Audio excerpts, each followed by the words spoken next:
ನಾಟಕ ಅಕಾಡೆಮಿ, ರಂಗವಾಹಿನಿ ಸಂಸ್ಥೆ, ರೋಟರಿ ಸಂಸ್ಥೆಯವರ ಸಹಯೋಗದಲ್ಲಿ ವಿಶ್ವ ರಂಗಭೂಮಿ ದಿನಾಚರಣೆಯನ್ನು ಚಾಮರಾಜನಗರದಲ್ಲಿ ನಿನ್ನೆ ಆಚರಿಸಲಾಯಿತು.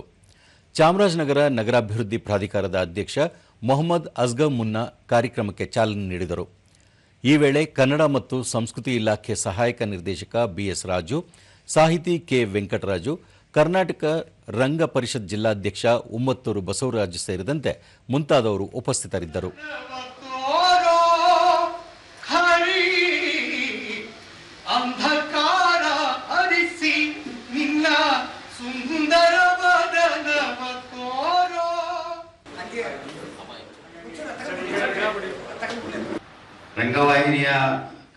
ಬಳಿಕ ಮೊಹಮ್ಮದ್ ಅಸ್ಗರ್ ಮುನ್ನಾ, ಜಿಲ್ಲೆಯಲ್ಲಿ ಅನೇಕ ಜನಪದ ಕಲಾವಿದರಿದ್ದು ರಂಗಭೂಮಿಗೆ ವಿಶೇಷ ಆದ್ಯತೆ ನೀಡುವ ಮೂಲಕ ಕಲಾವಿದರನ್ನು ಪ್ರೋತ್ಸಾಹಿಸಬೇಕು ಎಂದು ಹೇಳಿದರು.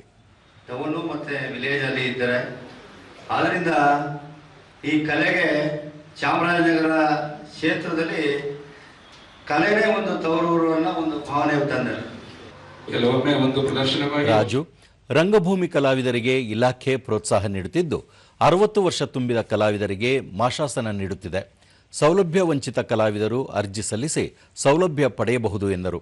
ಪ್ರದರ್ಶನಗಳು ಸದಾ ಉತ್ಸಾಹ ನೀಡುತ್ತಿದ್ದು ಪ್ರೇಕ್ಷಕರ ಸಹ ಕಡಿಮೆ ಎನ್ನುವುದು ಪರಿಗಣಿಸಬೇಕಾದ ವಿಚಾರವಲ್ಲ. ಪ್ರೇಕ್ಷಕರು ಸಾಕ್ಷಿಗಳಾಗಿ ಹಾಜರಾಗುವುದೇ ರಂಗಭೂಮಿಗೆ ನಿಜವಾದ ಅರ್ಥ ಮತ್ತು ಜೀವಂತಿಕೆ ನೀಡುವ ವಿಚಾರ ಎಂಬ ಸತ್ಯ ದರ್ಶನ ನನಗಾಗುವುದು ಇದೇ ಸಂದರ್ಭದಲ್ಲಿ.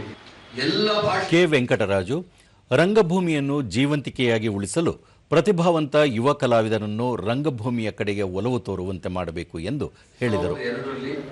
ನಮ್ಮ ಗಿರೀಶ್ ಕಾರ್ನಾಡ್ ಅವರಿಗೆ ಭಾರತದ ಪರವಾಗಿ ಗಿರೀಶ್ ಕಾರ್ನಾಡಕ್ಕೆ ಬಂದಿತ್ತು. ಗಿರೀಶ್ ಕಾರ್ನಾಡ್ ಕರ್ನಾಟಕದವರು, ಕನ್ನಡದಲ್ಲಿ ನಾಟಕ ಬರೆದರು ಮತ್ತು ಅವರ ನಾಟಕಗಳು ಪ್ರಪಂಚದ ಎಲ್ಲ ಭಾಷೆಗಳಿಗೆ ಅನುವಾದ ಆಗಿದೆ ಮತ್ತು ಅನೇಕ ಕಡೆ ಅವರ ನಾಟಕಗಳ ಪ್ರದರ್ಶನಗಳು ನಡೆದಿವೆ.